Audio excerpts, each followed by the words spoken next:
शेती माझी प्रयोगशाळा या यूट्यूब चॅनलमध्ये मी आपलं स्वागत करतो. या चॅनलवर आपण नवीन असाल तर या चॅनलला सबस्क्राईब करा. या चॅनलचे नवनवीन व्हिडिओ पाहण्यासाठी बेल आयकॉन नक्की दाबा. आपणास व्हिडिओ आवडल्यास लाईक आणि शेअर अवश्य करा. नमस्कार, मी डॉक्टर मच्छिंद्र बांगर, महाराष्ट्रातील आणि देशातील हवामान परिस्थिती संदर्भात अंदाज देणारे. एक गोष्ट लक्षात घ्या, जेव्हा हवामानामध्ये पोषक वातावरण असतं तेव्हा बाष्प निर्माण होतं. आणि एक लक्षात घ्या, अर्धा मान्सून संपलेला आहे 2 महिन्याचा, आणि आता उरलेला अर्धा मान्सून सुरू झालेला आहे. तर त्या मान्सूनमध्ये एक वैशिष्ट्यपूर्ण गोष्ट असते, आणि ती म्हणजे बहुतांशी वातावरण हे बंगालच्या उपसागरात बनून भूभागावर येत असतं.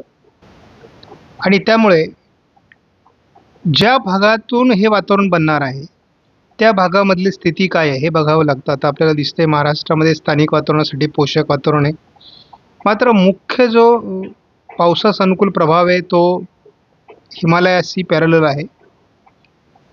त्यानंतर दोन्ही समुद्रांच्या दक्षिण टोकाला आपल्याला अतिशय अनुकूल परिस्थिती दिसते, परंतु या परिस्थितीचा लगेचच भारतीय भूभागावर फार मोठा परिणाम होईल असं काही वातावरण सध्या नाही आहे. कारण यातून एखादी हवामान प्रणाली विकसित व्हावी लागते आणि ती भारतावर परिणाम करते, तशी परिस्थिती सध्या नाही. आपण संध्याकाळच्या व्हिडिओमध्ये केवळ आता स्टॅटिस्टिक घेतोय. जे स्टॅटिस्टिक आपण सकाळच्या व्हिडिओमध्ये घेत नाही, कारण त्या ठिकाणी मोठा अंदाज असतो आणि त्यामुळे ते शक्य होत नाही. आता आपण या आकड्यामध्ये काय बदल होतोय तुम्ही लक्षात घ्या. सुरुवातीला आपल्याला कोकण विभागामध्ये या ठिकाणी 100% अधिक अशा प्रकारचा अंदाज होता, म्हणजे पाऊस पडलेला होता. मात्र आता या ठिकाणी ॲक्च्युअल पावसापेक्षा नॉर्मल पाऊस हा हळूहळू कमी होण्याची शक्यता आहे, आणि त्यामुळे केवळ 100% या ठिकाणी आता पाऊसमान राहिलेलं आहे. पाऊस जर उघडला या ठिकाणी तर ही मायनसमध्ये आकडेवारी जाण्याची शक्यता आहे. घाटमाथ्यावर मात्र मुळातच अतिवृष्टी झालेली आहे, आणि त्यामुळे 125% या ठिकाणी नोंद आहे. विदर्भामध्ये मात्र आपण बघितलं होतं की जवळपास बऱ्यापैकी पाऊसमान झालेलं होतं. आता मात्र तिथे 8%ची घट आहे, आणि विदर्भामध्ये आपल्याला केवळ 1%ची घट शिल्लक राहिली होती, पण तिथे पुन्हा आता 6%वर घट पोहोचलेली आहे. एकूण जी आकडेवारी महाराष्ट्रातली सध्या आहे, जी 109वर पोहोचली होती, ती आता 107 आहे. एकूण 107% पावसाची नोंद अजून महाराष्ट्रात कायम आहे. मात्र आता उद्यापासून पावसाचं प्रमाण महाराष्ट्रामध्ये कमी व्हायला सुरुवात होणार आहे, आणि त्याच्यामुळे ही आकडेवारी झटपट खाली येण्याची शक्यता आहे. प्रत्येक दिवशी कमीत कमी एक आकड्याने हे उतरत जाईल असा अंदाज आहे. दुसरं वैशिष्ट्य म्हणजे या ठिकाणी आपल्याला 5 जिल्हे अजूनही दुष्काळी दिसत आहेत, आणि त्यामध्ये आता जालना जिल्ह्याची भर 1-2 दिवसात पडण्याची शक्यता आहे, कारण -19% या ठिकाणी परिस्थिती आहे. त्या पाठोपाठ चंद्रपूर आणि गडचिरोली, अमरावती या जिल्ह्यांमध्ये देखील जवळपास -15%ची घट आहे.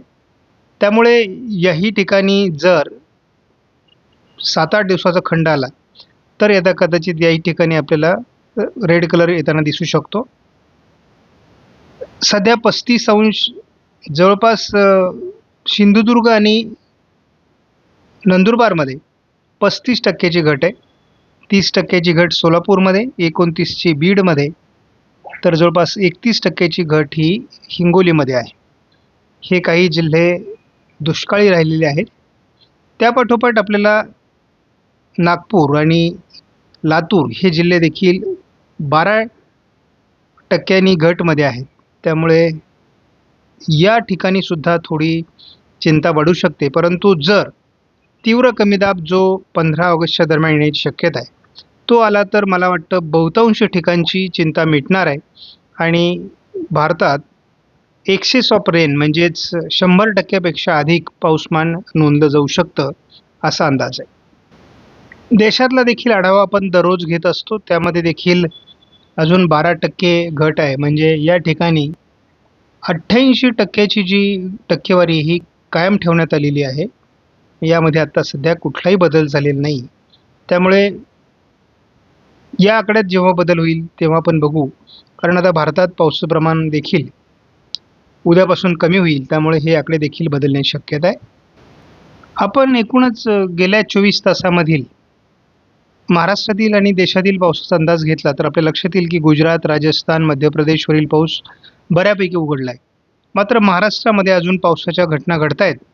म्हणजे कोकण किनारपट्टी असेल किंवा दक्षिण मराठवाडा असेल. काल लातूर जिल्ह्यामध्ये आणि धाराशिवमध्ये काही ठिकाणी म्हणजे भूमसारख्या ठिकाणी चांगला पाऊस झालेला आहे.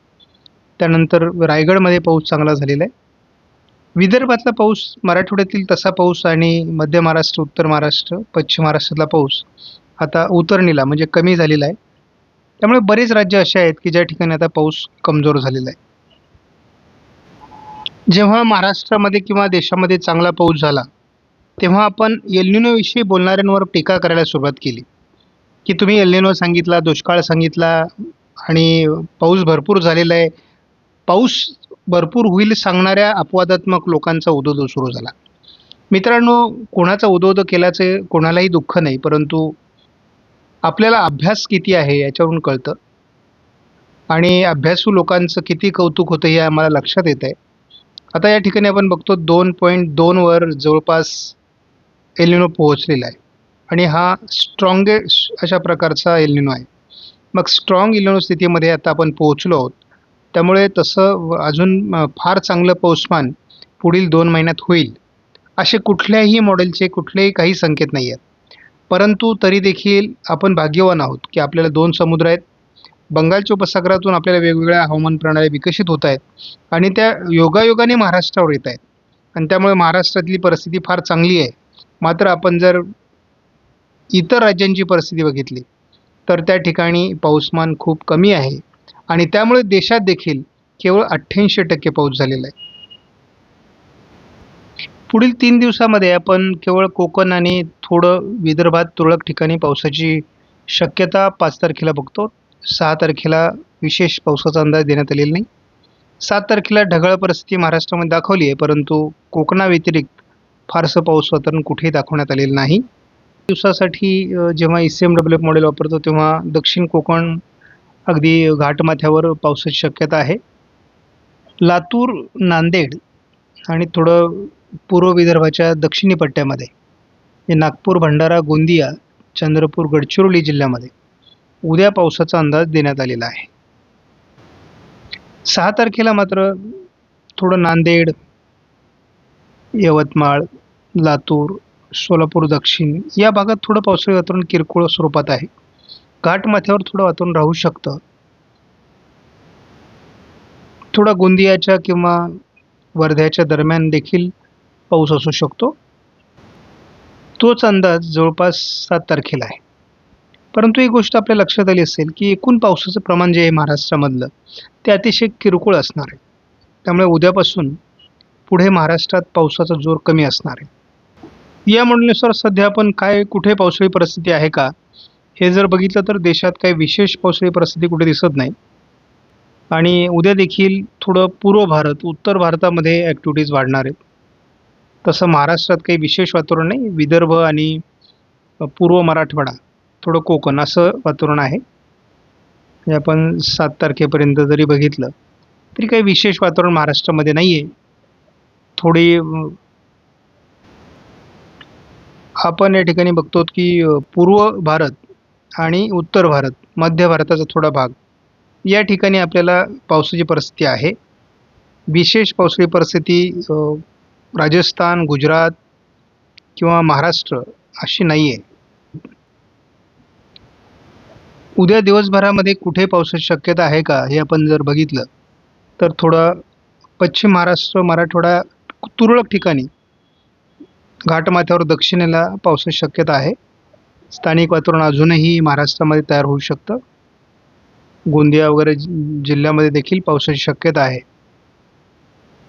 6 तारखेला देखील थोडं पश्चिम महाराष्ट्रामध्ये म्हणजे कोल्हापूर, सांगली, सोलापूर, लातूर, धाराशिव, नांदेड, परभणी अगदी महाराष्ट्रामध्ये स्थानिक वातावरणाला अजूनही पोषक स्थिती आहे, परंतु विशेष वातावरण बनेल असं वाटत नाही. 7 तारखेला देखील थोडं नागपूर, भंडारा, गोंदिया, चंद्रपूर, गडचिरोलीमध्ये पाऊस आहे. बाकी वातावरण दिसत नाही. त्यामुळे आपण 7-8 तारखेनंतर पाऊस कमी होतोय हाच आजचा मेन अंदाज आहे आणि हा जवळपास 12 तारखेपर्यंत कमी होणार आहे. आपण सकाळी पुन्हा सविस्तर अंदाज बघणारच आहोत, परंतु या 3 दिवसाच्या अंदाजाचा सारांश एवढाच आहे की महाराष्ट्रात आणि देशात पावसाचं प्रमाण आता कमी झालेलं आहे. कुठलीही वादळी ॲक्टिव्हिटी सध्या सक्रिय नाही. आपणास व्हिडिओमधील माहिती महत्त्वपूर्ण वाटल्यास लाईक करा, शेअर करा, चॅनलला सबस्क्राईब करा. धन्यवाद. जय हिंद, जय महाराष्ट्र, जय बळीराजा.